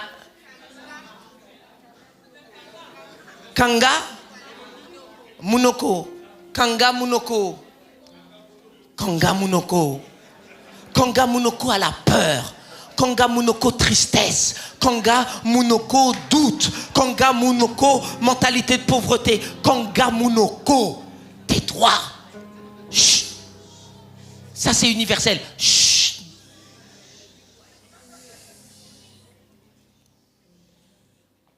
Alors, on a bientôt fini. Vous imaginez, vous êtes près du but, vous avez exploré la terre promise pendant 40 jours, vous avez été habitué à un certain confort, et vous revenez dans le désert.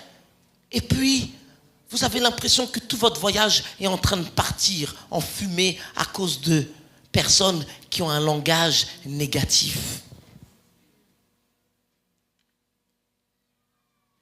Qu'est-ce que vous faites quand vous êtes près du but et tout le monde essaye de vous dissuader?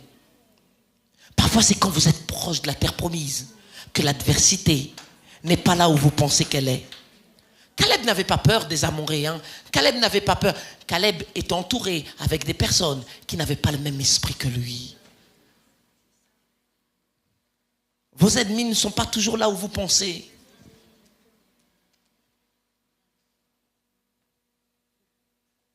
Ah, si moi j'ose dire ça, qu'est-ce que les autres vont penser? Verset 31. Mais les hommes qui étaient allés avec lui dirent, nous ne pouvons pas monter contre son peuple, car il est plus fort que nous. Et voilà, c'est reparti.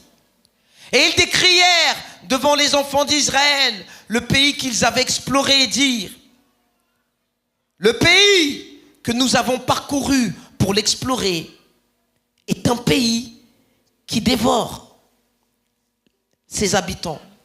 Waouh!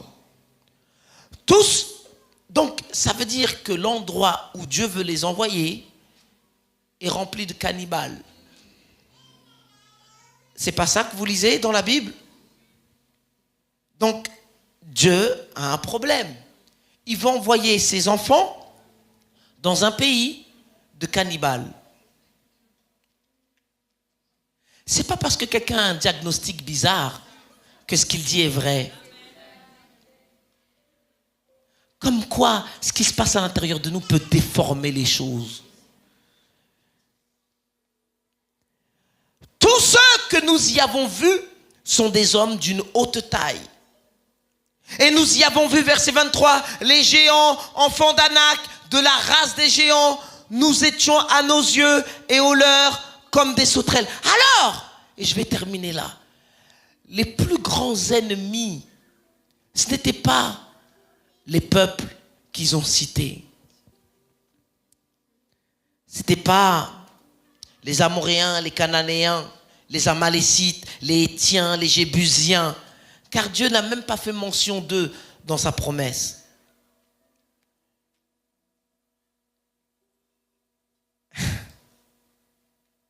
La vraie chose, c'est l'image qu'ils avaient d'eux-mêmes. C'était ça, leur plus grand ennemi. Et parfois, quand tu es près du but, tu n'es pas loin de ta terre promise.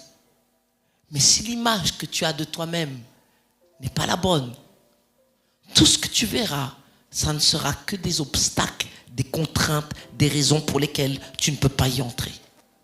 Parce que quand on regarde au verset 33, finalement, ils disent que nous étions à nos yeux et aux leurs comme des sauterelles. Nous étions à nos yeux et aux leurs comme des sauterelles. Ils auraient pu choisir un lion. Ils auraient pu choisir un tigre. Ils auraient pu choisir, je ne sais pas, une brebis. Non, ils ont choisi une sauterelle. Je ne sais pas si vous avez déjà vu des sauterelles dans un jardin, mais parfois, vous ne les voyez même pas. Vous les remarquez juste parce qu'elles sautent. La caractéristique d'une sauterelle, c'est qu'elle n'affronte pas, elle fuit. Les sauterelles, quand vous mettez votre pied, elles pouf, elles s'en vont. Voilà la mentalité qu'ils avaient, une mentalité de fuyard. Comment vous pouvez conquérir avec des gens qui ne font que fuir? Il y a des personnes qui ne veulent pas confronter les choses. Elles vivent en fuite. Et dans ce verset, il est dit ceci. Nous nous sommes vus à nos yeux. Dites avec moi, à mes yeux. Et au leur. Oh, il y a de la puissance dans ce verset. L'image que tu as de toi détermine l'image que les gens auront à ton sujet. Ah oui, vous devriez être en train d'applaudir le Seigneur. Si toi, tu te vois comme manipulable, alors tu es en train de dire à quelqu'un, tu peux me manipuler. Si toi, tu te vois comme faible, tu es en train de dire aux autres, regardez-moi comme quelqu'un de faible. Si moi, je me vois comme une sauterelle, je crois que tout le monde me voit comme une sauterelle. Et quand tu es convaincu d'une chose, ce que tu penses, c'est ce que tu deviens. Qui t'a dit que tu étais une sauterelle à part ta propre tête? Qui t'a dit que tu étais inférieur à part toi-même? Qui te dit que tu n'es pas capable à part toi? Qui te dit que tu ne vas pas y arriver à part ta tête? Qui te dit que tu es inférieur aux autres à part toi? Qui te dit que tu n'as pas devant toi du succès à part toi-même? Et vous savez, notre plus grand ennemi, ce n'est pas des ennemis extérieurs. Notre plus grand ennemi, c'est ce qui se passe à l'intérieur de nous. Parfois, on est au port d'un miracle. Quelqu'un nous envoie faire quelque chose d'inouï, où Dieu est sur le point d'intervenir. Mais juste au moment où on est sur le point de faire un pas de foi, on se dit finalement, je ne suis pas capable. Et on retourne en arrière. Demandez à Pierre. Pierre, il veut marcher sur l'eau. Pierre, il veut faire des exploits. Certains d'entre vous, vous voulez faire de grandes choses avec le Seigneur. Vous avez la foi que Dieu peut vous utiliser. Mais parfois, quand c'est le moment de franchir un pas de foi, vous vous regardez en vous disant, ah finalement, je ne suis pas capable. Ah finalement, je n'y arriverai pas. Ah finalement, on s'est trompé. Ah finalement, ce n'est pas moi. Et quand vous êtes habitué à être esclave et il y a quelqu'un qui vous voit dans votre terre promise, tout ce que vous savez faire, c'est retourner à l'esclavage dans le désert. Mais toi, je prie que tu ailles jusqu'au bout et que tu ne retournes pas en arrière alors que tu es peut-être tout près du but. Dis à quelqu'un, tu es tout près du but.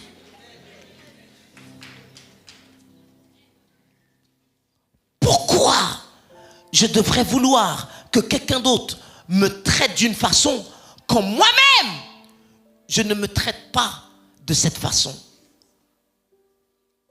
Pourquoi tu veux que les gens te traitent avec respect quand toi-même tu ne te respectes pas?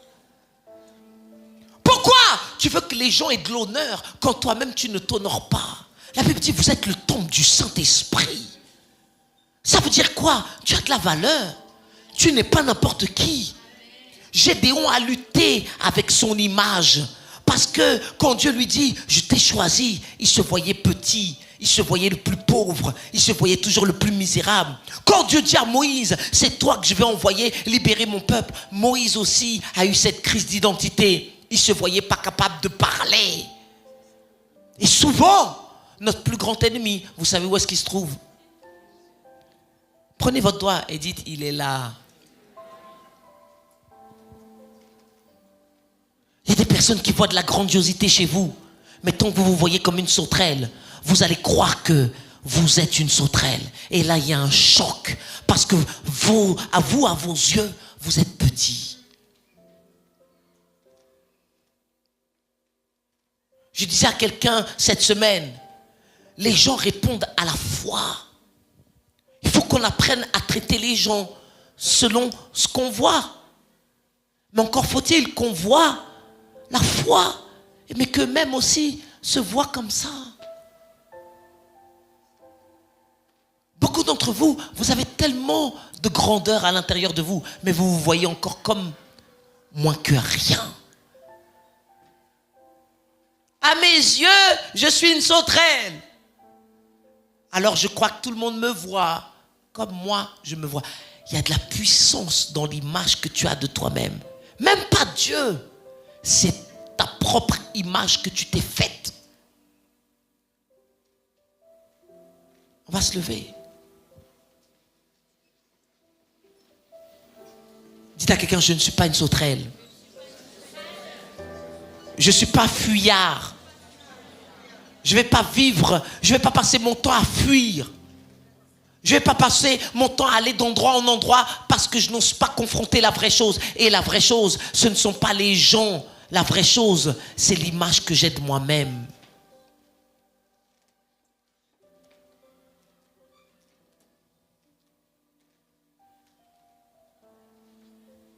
Dites avec moi, je suis capable. Je peux tout par celui qui me fortifie. Parfois, Dieu fait exprès. Il va t'envoyer explorer la terre promise. Juste pour que tu aies un avant-goût. Il va te mettre dans des conditions de grandeur, alors que toi, tu te vois petit. Il va te mettre à parler avec des gens qui ont du succès, alors que quand tu regardes ton fruit, tu te dis, mais qu'est-ce que je fais là?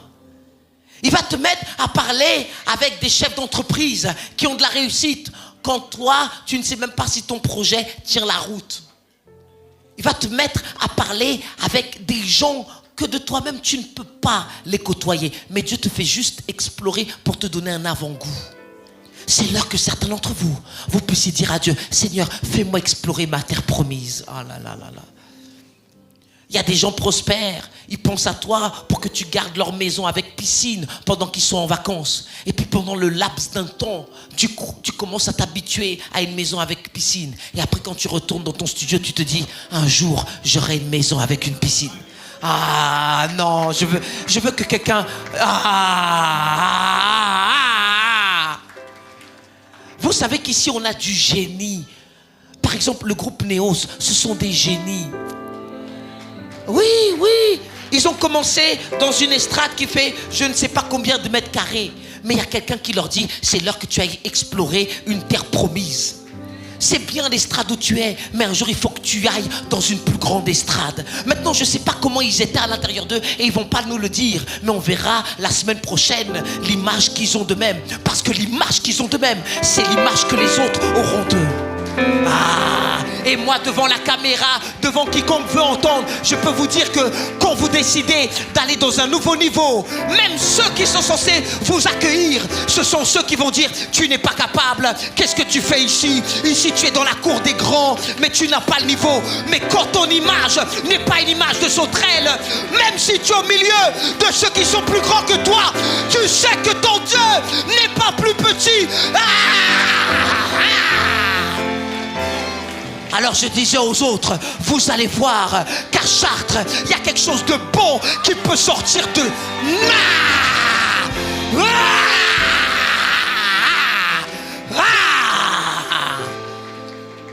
C'est pas parce que vous êtes habitués à la grandeur que nous, on n'est pas aussi... Notre Dieu est le même Dieu. Ne soyez jamais intimidés quand vous êtes au milieu de gens qui sont plus grands que vous. L'image que vous avez de vous-même détermine l'image que les gens auront de vous. Alors, si moi j'étais eux, quand je monte sur l'estrade, oui, je suis humble, mais ce n'est pas parce que je suis humble que je suis rempli de peur. C'est pas parce que je suis humble que je vais me cacher. Au contraire, donnez-moi parfois... Ah, Dieu nous a dit cette année, c'est une année d'opportunité. Massif! Ça veut dire quoi? Il y a des portes qui s'ouvrent cette année et peut-être elles vont pas.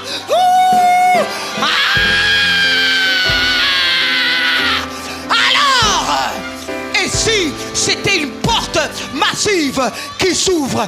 Et si dans l'endroit, il n'y a pas des producteurs qui sont en train de regarder pour dire, on m'a dit que dans cet endroit, il y a du potentiel, il y a du génie. Ah, non, vous ne voulez pas parler avec moi. Vous voulez pas parler avec moi. Parce que voyez-vous, même certains, au lieu de croire, vous êtes encore incrédules. Mais la Bible dit, leur incrédulité annulera-t-elle la fidélité de Dieu? Non, j'ai pas besoin que toi tu crois au miracle que Dieu peut faire dans ma vie. Il suffit que moi je crois. Et si moi je crois, tout va. J'ai dit tout va bien. Tu n'es pas obligé de croire dans mon mariage. Si moi je crois, tout va bien. Tu n'es pas obligé de croire à mon nouveau poste. Si moi je crois, tout va bien. Et quand j'arrive dans l'endroit, vous tous qui étiez habitués à un certain leadership, quand j'arrive, même si vous ne voulez me faire la misère, je sais que si j'ai le poste, c'est parce que je suis capable d'assumer le poste. Tais-toi, diable. Allez, dis au diable, tais-toi, diable. Tais-toi, diable. Tais-toi, diable. Et je vais te dire une chose, il y a de la puissance quand ton image personnelle change. Parce que soudainement, toi qui avais l'habitude de te cacher, tu commences à relever ta tête. Et soudainement, tu réalises que les gens autour de toi n'attendaient qu'une chose, c'est que tu aies une certaine assurance. Le jour où on m'a dit, un jour tu vas prêcher à l'école biblique, je me suis dit, quoi, moi, je me voyais toujours comme un étudiant.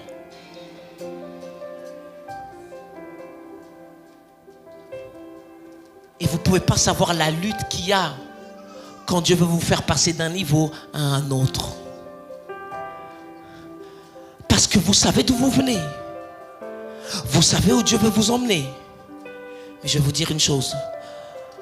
Vous avez peur que ceux qui vous ont connu à ce niveau-là pensent que vous êtes devenus orgueilleux.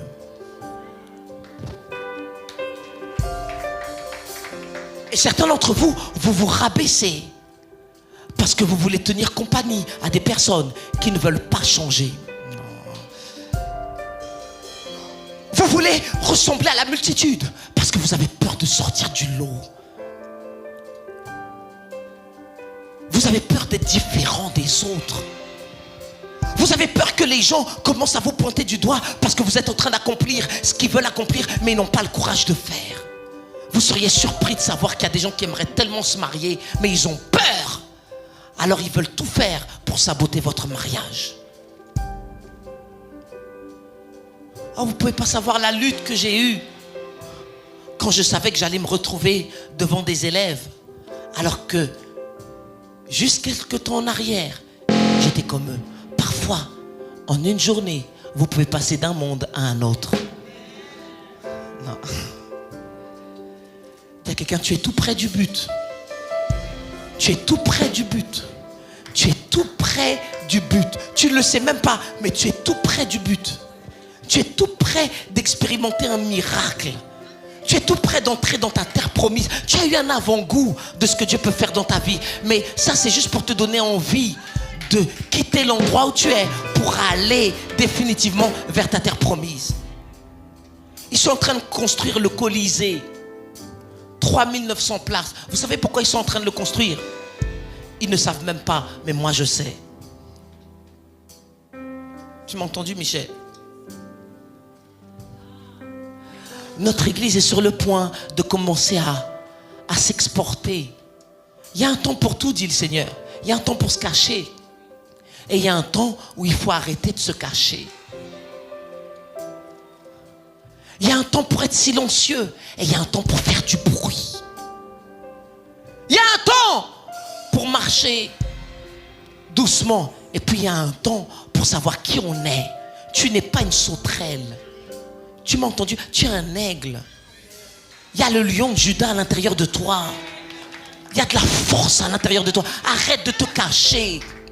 Quand on t'appelle, dis oui, c'est moi que vous avez appelé. David savait qui il était. Il y a du génie à l'intérieur de toi. Arrête de te cacher. Il y a des capacités que Dieu t'a données. Arrête de les cacher. Il y a du savoir-faire qui vient de Dieu. Arrête de te cacher. Dis à quelqu'un, arrête de te cacher. Néos, vous m'avez entendu? Néos, vous m'avez entendu? Si vous êtes là, dites amen au moins. On est tous néos. Néos, ça veut dire quoi? Nouvelle génération. On est tous la nouvelle génération. Donc on est tous néos. Dites à quelqu'un, oh tu es néo, je savais pas.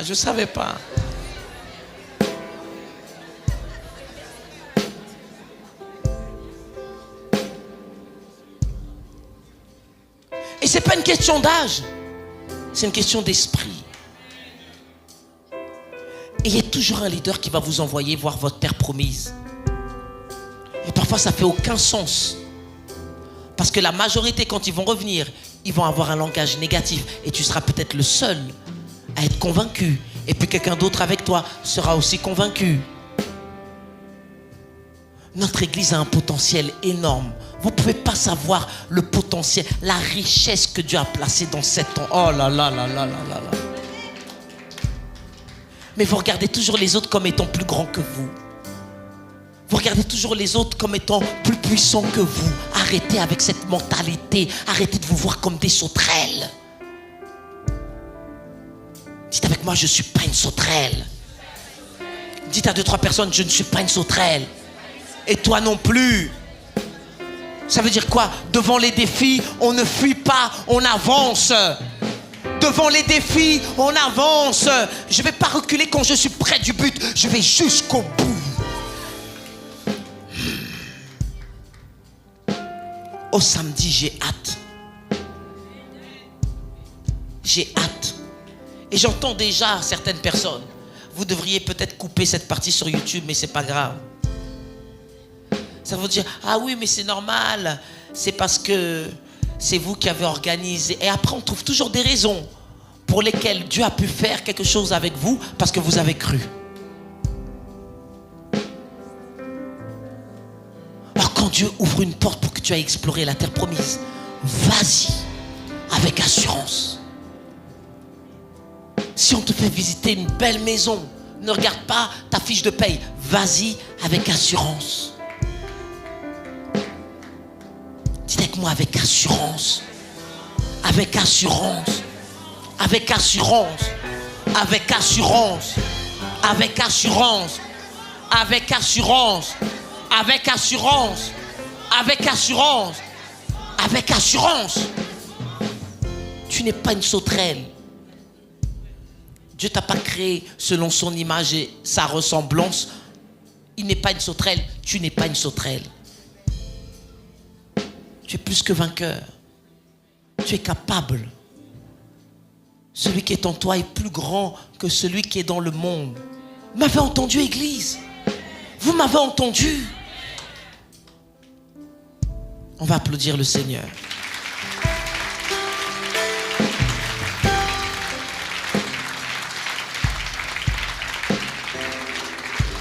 Keyo, tu es capable. Tu n'es pas une sauterelle. Dites avec moi, Seigneur, débarrasse-moi de la mentalité des sauterelles. J'affronte les ennemis qui veulent m'empêcher d'entrer dans ma terre promise. Tu t'en occupes, Seigneur. Tu t'en occupes, Seigneur. Tu t'en occupes, Seigneur. Je n'ai pas à m'inquiéter de l'adversité. Tu t'en occupes, Seigneur. Je n'ai pas à avoir peur de comment je vais faire. Tu t'en occupes, Seigneur. Tout ce dont j'ai besoin, c'est de croire que tu es avec moi.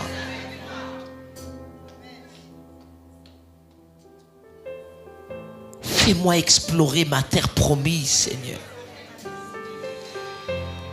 Fais-moi explorer ma terre promise. Et que j'ai le courage de faire taire le peuple. Parfois, le peuple n'est pas à l'extérieur, il est à l'intérieur de moi. Il faut que je fasse taire ces voix d'incrédulité qui veulent me rabaisser. Tu es capable. J'ai dit tu es capable. Tu es capable. Vois-toi comme Dieu te voit. Arrête de te rabaisser. Arrête de te diminuer. Arrête de te rayer de l'équation. Tu es capable. Tu es capable. J'ai dit tu es capable. J'ai dit Tu es capable. Et tu vas y entrer dans cette terre promise. Tu vas y entrer. Tu vas y entrer. Tu vas y entrer. Et tu auras ce témoignage que l'Éternel est bon. Tu auras le témoignage qu'il y a un pays où coule le lait et le miel. Assez de porter des fardeaux. Assez d'être fatigué du voyage. À un moment donné, je vais poser mes valises et je vais apprécier. Je vais apprécier. Je vais apprécier dans le nom de Jésus. Est-ce qu'on peut applaudir bien fort notre Seigneur? À l'église, aidez-moi à applaudir celui qui nous a amenés tout près. Tout près. On n'y est pas encore, mais on est tout près du but. On n'a pas encore franchi la ligne d'arrivée, mais on la voit, cette ligne d'arrivée. Elle est pas loin, elle est là, elle est devant. Et un jour, on va franchir le cap dans le nom de Jésus. Mettez votre main sur votre cœur. Dites avec moi, Saint-Esprit, débarrasse-moi de tout ce qui m'empêche d'atteindre le but. Débarrasse-moi de la confusion, des doutes, de l'incrédulité, des mauvais témoignages. Tu es avec moi. Tu es pour moi. Tu es en moi. Tu es de mon côté. Tu ne m'as pas amené jusqu'ici pour me ramener en arrière. Je suis près du but et je vais aller jusqu'au bout dans le nom de Jésus. Amen, Église. Amen. Amen. Et Amen. Et Amen. Et Amen. Et Amen. Et Amen. Est-ce qu'il y a des personnes qui savent qu'elles sont près du but?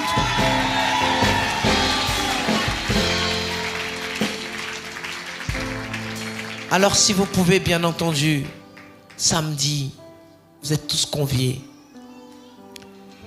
Et puis quand il y aura nos jeunes de la nouvelle génération dans laquelle nous sommes tous inclus, quand ils seront là, dites-vous une chose, s'ils ont le courage de le faire, qu'est-ce que nous on peut faire?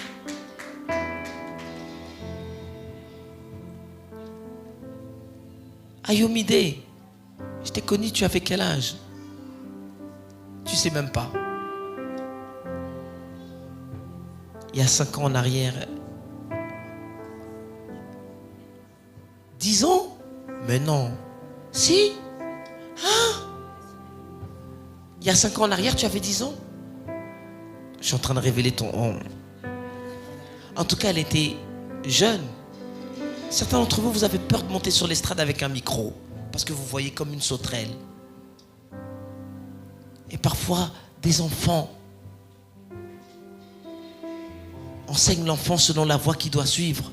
Et quand il sera grand, il ne va pas s'en détourner. Ça veut dire quoi? Si un enfant, parce que même à 15 ans, tu es un enfant. Si un enfant de 15 ans peut se surpasser, qu'est-ce que vous pouvez faire? Plein de choses. Et on va faire plein de choses. Parce qu'on est près du but. On est prêt. On est prêt. À la rentrée, il y a des choses qui se préparent, mais je vous assure, soyez prêts. Parce qu'on est prêt. Près du but. Vous le croyez? Vraiment? Vous le croyez? Vous le verrez s'accomplir. Que Dieu vous bénisse. Force. Mardi, on va prier. Et mardi prochain, ça sera un culte spécial. Ça sera homme, femme. Moi, je vais parler aux hommes. Et mon épouse va parler à vous, mesdames. On a des choses à se dire. Mais on est prêt. On n'est pas loin de quelque chose qui est sur le point d'arriver. On n'est pas loin. On n'y est pas encore, mais on n'est pas loin. Alors ne te décourage pas. Soyez prêts pour mardi prochain. Que Dieu vous bénisse. Force. N'oubliez pas tout ce qui va se passer. Et on continue, on avance dans le nom de Jésus. Amen. Amen. À mardi, église.